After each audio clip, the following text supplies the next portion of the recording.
नमस्कार, मैं deputy collector Vipin Kumar Dubey Jharkhand cadre में एक डिप्टी कलेक्टर हूं और अपने लैंड रेवेन्यू चैनल के माध्यम से आप सबों तक जमीन से संबंधित जानकारी पहुंचाने का प्रयास करता हूं। मेरा मानना है कि आम जनता तक जमीन से संबंधित जितनी अधिक जानकारी पहुंचाई जाएगी, जमीन से संबंधित विवाद को कम करने में उतना मदद मिलेगा। आज लैंड रेवेन्यू पर ये मेरा 24वां लेक्चर है और आज के इस लेक्चर में हम इस बात का डिस्कशन करेंगे कि सरकारी जमीन पर मुआवजा मिलेगा कि नहीं। इस लेक्चर को हमने दो पार्ट में डिवाइड किया है। पहले पार्ट में हम सरकार के उन प्रपत्रों का विश्लेषण करेंगे जिसमें सरकारी जमीन पर मुआवजा के बारे में कहा गया है, और दूसरे पार्ट में हम उदाहरण लेकर आपको समझाएंगे कि किन परिस्थितियों में आपको मुआवजा मिलेगा और किन परिस्थितियों में नहीं मिलेगा। चलिए शुरू करते हैं। पहले हम पार्ट 1 को देखते हैं, मतलब सरकार के उन पत्रों का विश्लेषण करते हैं जिसमें सरकारी जमीन पर मुआवजा के संबंध में कहा गया है। देखिए, झारखंड सरकार का इस संबंध में, झारखंड सरकार के रेवेन्यू विभाग का इस संबंध में दो पत्र है।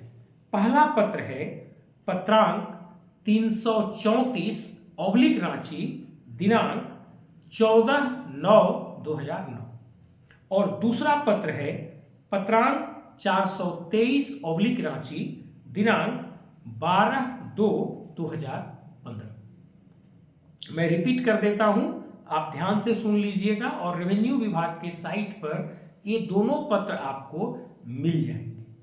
पहला है पत्रांक 334/रांची दिनांक 14/9/2009 और दूसरा है पत्रांक 423/रांची दिनांक 12/2/2015। पहले पत्र में यह बताया गया है कि सरकारी जमीन पर मुआवजा की गणना, कैलकुलेशन किस प्रकार से की जाएगी। और जो दूसरा पत्र है, इस पत्र में यह बताया गया है कि किन परिस्थितियों में सरकारी जमीन पर आपको मुआवजा मिलेगी। तो जो ये दूसरा पत्र है पत्रांक 423/रांची दिनांक 12/2/2015, इस पत्र में बहुत स्पष्ट किया गया है कि यदि कोई भी रैयत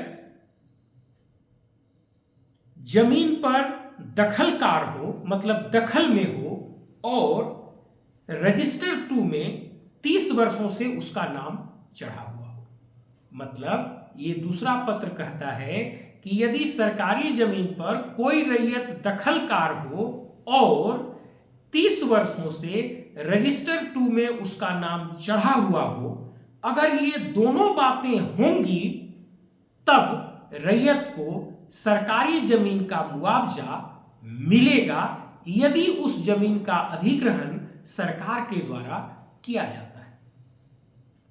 ये पार्ट बहुत इंपॉर्टेंट है, इसलिए मैं एक बार और रिपीट कर देता हूं। यह पत्र कहता है कि यदि रैयत सरकारी जमीन पर दखलकार हो और 30 वर्षों से रजिस्टर 2 में उस रैयत का नाम चढ़ा हुआ हो, उस रैयत का नाम रजिस्टर 2 में 30 वर्षों से चढ़ा हुआ हो, तब जाकर उनको सरकारी जमीन का मुआवजा मिलेगा, यदि सरकार उस जमीन का अधिग्रहण करती है। अब हम इसी बात को उदाहरण से समझेंगे। हम अब इस लेक्चर के पार्ट 2 में, सेकंड पार्ट में आते हैं और इस पार्ट में मैं इसी बात को 4 उदाहरण से समझाऊंगा। इसके लिए हमने शोले फिल्म के रामपुर गांव का उदाहरण लिया है, क्योंकि यह फिल्म काफी चर्चित रही है और इस फिल्म के प्रत्येक पात्र से आप सभी लोग परिचित हैं। अब इसी शोले फिल्म के रामपुर गांव का मैंने उदाहरण लिया है और इसी शोले फिल्म के 4 पात्रों को मैंने यहां पर लिया है। देखिए, आपको यह कहा गया है कि रैयत जमीन पर दखलकार हो और रजिस्टर 2 में 30 वर्षों से अधिक से उसका नाम होना चाहिए, तभी मुआवजा मिलेगा। अब हम पहला केस लेते हैं, शोले फिल्म के मौसी का केस लेते हैं। आपके लिए काफी चर्चित है, जो हेमा मालिनी की मौसी बनी हुई है, उस मौसी का मैं उदाहरण लेता हूं। वो बुजुर्ग हैं, वृद्ध भी हैं, गांव की गरीब है। मान लीजिए उन्होंने किसी जमीन पर, किसी सरकारी गैरमजरूआ खास जमीन पर, गैरमजरूआ खास मैं बोल रहा हूं इसलिए शब्द ध्यान से सुनिएगा, यदि मौसी ने गैरमजरूआ खास जमीन पर दखल करके अपना एक छोटा सा मिट्टी का घर बना लिया और बाद में सरकारी अधिकारी ने रजिस्टर 2 में उनका नाम चढ़ा दिया, और वो तो वृद्ध थी, बुजुर्ग थी, तो मान लीजिए 30 साल पहले से उनका नाम रजिस्टर 2 में चढ़ा हुआ है। अब इस केस में हमारी दोनों शर्तें पूरी हो रही है। मौसी का उस सरकारी जमीन पर घर भी है, मतलब दखल है, और दूसरा रजिस्टर 2 में उसका नाम 30 वर्ष पहले से चढ़ा हुआ है, क्योंकि अब वो बुजुर्ग हो चुकी हैं, पहले से ही चढ़ा हुआ है। तो इस परिस्थिति में दोनों शर्तें पूरी हो रही हैं, इसलिए अगर उस जगह से रेलवे लाइन गुजरने लगे तब मौसी को उस जमीन का मुआवजा मिलेगा और उस जमीन का मुआवजा रेलवे विभाग के द्वारा दिया जाएगा, जैसे एक आम रैयत को मिलता है। मेरे ख्याल में यह क्लियर हो गया। अब हम दूसरा उदाहरण लेते हैं बसंती का। अब बसंती भी रजिस्टर 2 में अपना नाम पर सरकारी गैरमजरूआ जमीन चढ़वा ली है, लेकिन वो मौसी के साथ ही रहती है, उस जमीन पर अभी तक कब्जा नहीं की है। अब आपके दिमाग में एक बात आएगा कि उस फिल्म में बसंती तो काफी यंग एज की है, बसंती का तो उम्र ही 30 वर्ष का है, तो 30 साल से उसका नाम रजिस्टर 2 में चढ़ेगा कैसे? आपका प्रश्न बहुत जायज है, क्योंकि वो 18 साल की उम्र के बाद ही रजिस्टर 2 में नाम चढ़ता है, लेकिन मैं समझाने के लिए इस बात को यहां पर लिया हूं, इसलिए उतने से बात को आप अभी ओवरलुक कर जाइए। बस ये मान लीजिए कि बसंती भी रामपुर गांव के अंचल अधिकारी और उनके कार्यालय से मिलकर रजिस्टर 2 में अपना नाम पर सरकारी गैरमजरूआ जमीन को चढ़वा लिया है, लेकिन बसंती मौसी के साथ ही रहती है, उस जमीन पर अभी तक गई नहीं और उस जमीन पर दखलकार नहीं है। अब ये जो दूसरा केस है बसंती का, इस केस में बसंती के नाम पर रजिस्टर 2 में 30 वर्षों से अधिक से वो जमीन चढ़ा हुआ तो है, लेकिन बसंती का उस जमीन पर कब्जा नहीं है, क्योंकि वो मौसी के ही साथ मौसी के घर में रहती है। अब इस परिस्थिति में यदि बसंती के जमीन से होकर रेलवे लाइन गुजरेगी तो बसंती को जमीन का मुआवजा नहीं मिलेगा, क्योंकि 30 वर्षों से नाम तो है, लेकिन रजिस्टर 2 में 30 वर्षों से नाम तो है, लेकिन कब्जा नहीं। अब हम तीसरा उदाहरण लेते हैं जय और वीरू का। अमिताभ बच्चन जी और धर्मेंद्र जी, जो आपके बहुत ही फेमस पात्र हैं उस फिल्म के। तो जय और वीरू भी रामपुर गांव में आते हैं, उनको ठाकुर साहब बुलाते हैं गब्बर सिंह से लड़ने के लिए, आप सब लोग जानते हैं। तो जय और वीरू जब आए तो उन लोगों ने भी कुछ सरकारी गैरमजरूआ जमीन पर कब्जा करके अपना झोपड़ी टाइप लगा लिया और रहने लगे। और आप जान ही रहे हैं वो कितने बातूनी और कितने स्मार्ट हैं, उन्होंने लोकल अधिकारी से मिलकर ठग फुसलाकर अपना नाम भी रजिस्टर 2 में चढ़वा लिया। अब ध्यान से समझिए, वो तो अभी आए हैं ना, वो तो अभी आए हैं, वो 30 वर्षों से पहले से कहाँ है, उनका नाम तो अभी चढ़ा। तो मान लीजिए 5 साल पहले उनका नाम चढ़ा। अब जय और बीरू के केस का विश्लेषण करिए कि जय और बीरू रामपुर गांव में बाहर से आए, उन्होंने सरकारी गैर मजरूआ खास जमीन पर थोड़ा थोड़ा कब्जा किया और कब्जा करके उस जमीन पर अपना झोपड़ी या घर बनाकर वो लोग रहने लगे और सरकारी अफसर से ठग फुसलाकर उन्होंने नाम भी अपना रजिस्टर 2 में चढ़वा लिया। लेकिन वो तो अभी आए हैं और उनका नाम चढ़े हुए मात्र 5 साल हो रहा है। अब आपकी शर्त क्या है, जमीन पर दखल होना चाहिए और दूसरा 30 वर्षों से अधिक से रजिस्टर 2 में नाम होना चाहिए।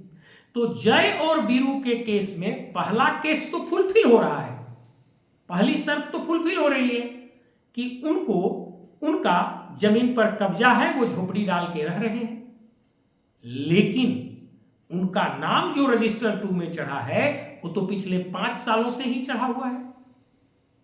अगर 29 साल 11 महीना तक भी चढ़ा हुआ है तब भी आपको मुआवजा नहीं मिलेगा, यहां तो उनका नाम 5 ही सालों से चढ़ा हुआ है। तो जय और बीरू के केस में हालांकि उनका उस जमीन पर कब्जा है तो पहली शर्त पूरी हुई। दूसरी शर्त उनका नाम रजिस्टर 2 में चढ़ा है लेकिन 5 ही सालों से चढ़ा है, 30 साल अभी नहीं हुए हैं, मतलब दूसरी शर्त पूरी नहीं हुई। तो इस परिस्थिति में जय और बीरू के जमीन से अगर रेलवे लाइन गुजरती है और सरकार उस जमीन का अधिग्रहण करती है तो जय और बीरू को उस जमीन का मुआवजा नहीं मिलेगा। अब एक चौथा केस लीजिए, उस फिल्म के बहुत ही प्रसिद्ध पात्र गब्बर सिंह। कितने आदमी थे रे कालिया, आप सभी लोग जानते हैं गब्बर सिंह जी को। अब गब्बर सिंह के बारे में समझिए। गब्बर सिंह तो वहां के वेटरन आदमी हैं। वो कहते हैं कि 100 कोस तक कोई बच्चा रोता है तो मां कहती है कि गब्बर सिंह आ जाएगा, सो जाओ सो जाओ। मतलब उनकी दहशत है, उनका सिक्का चलता है, उनका डर कायम है उस क्षेत्र में। तो वो जहां चाहे सरकारी जमीन पर कब्जा कर ले, उनको कोई कुछ बोलता नहीं है। तो मान लीजिए कि गब्बर सिंह ने रामपुर गांव के एक कोने में पहाड़ इलाका में जिधर वो रहते थे कुछ सरकारी जमीन पर कब्जा कर लिए। लेकिन आप ये भी जानते हैं कि वो पुलिस से भागे भागे रहते थे, वो तो ऑफिस में जाते नहीं थे। तो उनका नाम रजिस्टर 2 में चढ़ेगा कैसे? उनका नाम रजिस्टर 2 में नहीं चढ़ पाया। अब मान लीजिए कि गब्बर सिंह ने अपने दहशत से रामपुर गांव के वो पहाड़ वाला इलाका जहां वो रहते थे अपने टीम के साथ, अपने गिरोह के साथ जहां रहते थे, उधर उन्होंने कुछ सरकारी जमीन पर कब्जा कर लिया है। और मान लीजिए कि वो कब्जा उनकी 30 सालों से भी अधिक की है, वो बहुत पहले से कब्जा कर लिए हैं जमीन पर और डर से कोई कुछ जाता नहीं है, बोलता नहीं है। लेकिन गब्बर सिंह पुलिस से भागते रहते हैं, वो ऑफिस जा नहीं सकते और रजिस्टर 2 में नाम चढ़वा नहीं सकते। तो गब्बर सिंह का रजिस्टर 2 में नाम नहीं चढ़ा है। अब यहां क्या परिस्थितियां हैं? गब्बर सिंह का रामपुर गांव के कुछ गरमजरुआ जमीन पर हो सकता है कि 30 सालों से अधिक से कब्जा रहा हो, लेकिन उनका नाम रजिस्टर 2 में चढ़ा ही नहीं है। तो पहली शर्त तो पूरी हुई कि जमीन पर कब्जा है, और वो भी मैं कह रहा हूं कि 30 साल से भी अधिक का कब्जा है। लेकिन दूसरी शर्त कि रजिस्टर 2 में 30 साल पहले से नाम होना चाहिए, तो रजिस्टर 2 में तो उनका नाम चढ़बे नहीं किया है। तो इस परिस्थिति में गब्बर सिंह के केस में दूसरी शर्त पूरी नहीं होती है। उनका जमीन पर कब्जा तो है, 30 वर्षों से भी अधिक का कब्जा है, लेकिन रजिस्टर 2 में उनका नाम नहीं है। अब इस परिस्थिति में उस रामपुर के पहाड़ी इलाके से अगर रेलवे लाइन गुजरेगी और सरकार उस जमीन का अधिग्रहण करती है, तो उस परिस्थिति में गब्बर सिंह को उस सरकारी जमीन का मुआवजा नहीं मिलेगा। मेरे ख्याल में इन चारों उदाहरण से आपको काफी क्लियर हुआ होगा, काफी क्लैरिटी हुई होगी कि किन परिस्थितियों में आपको मुआवजा मिलेगा और किन परिस्थितियों में आपको मुआवजा नहीं मिलेगा। मेरे ख्याल में बहुत स्पष्ट हुआ होगा अब आपको समझने में। अब आपको कोई ठग फुसला नहीं सकता कि हमसे कुछ साठगांठ कर लीजिए तो हम मुआवजा दिला देंगे, ये कर देंगे, वो कर देंगे। आपके लिए बहुत क्रिस्टल क्लियर हो गया ये। और ऐसे ही मैं बहुत जल्द फिर अगली वीडियो लाऊंगा। आप चाहते हैं हमें प्रोत्साहित करना, हमारा हौसला बढ़ाना चाहते हैं और हमारे प्रयास को प्रोत्साहित करना चाहते हैं, तो अनुरोध है कि इस वीडियो को लाइक कीजिए, आप चैनल को सब्सक्राइब कीजिए और अधिक से अधिक लोगों तक इस जानकारी को पहुंचाइए, ताकि लोग जमीन संबंधी विवाद में न फंसें और अपना रोजी रोटी आराम से कमा सकें। Thank you.